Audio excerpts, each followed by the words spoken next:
Our verse of the day comes from Psalm 103, verse 8, and it's a very foundational verse for me about the character of God.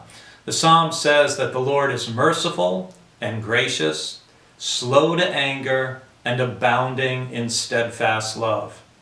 This verse tells us so much about who God is, and I think it's important to take a moment and think about each of those four characteristics. That first of all, God is merciful. So many people don't grow up or are not taught a view of God as a merciful God. And yet this affirmation is stated over and over in the Torah, in the prophets, in the book of Psalms, that God is merciful. And it's even brought up again in the Sermon on the Mount, where Jesus says, "Blessed are the merciful, for they will receive mercy." God, first of all, is merciful. God is also gracious.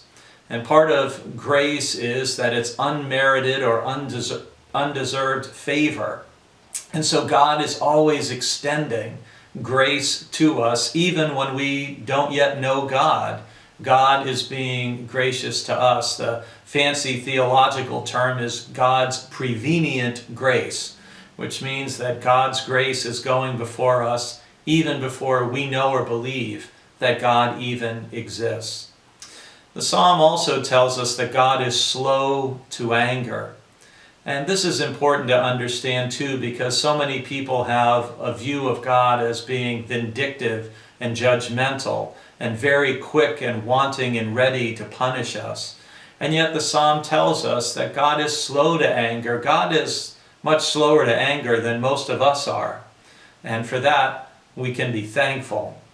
And finally, Psalm 103 verse 8 tells us that God is abounding in steadfast love. That God's love is just so full, it's like a cup of water that someone is continuing to pour water into, and the water is just overflowing. And that is what God's love is like. When people tell me they don't believe in God, I often ask them to tell me about the God they don't believe in. They rarely describe the kind of God that we hear about in Psalm 103 verse 8. And I often will reply to them, well, what if I told you that God is merciful and gracious, slow to anger and abounding in steadfast love? Would you want to believe in a God like that? And most people will say yes. Hold on to that view of God today and always.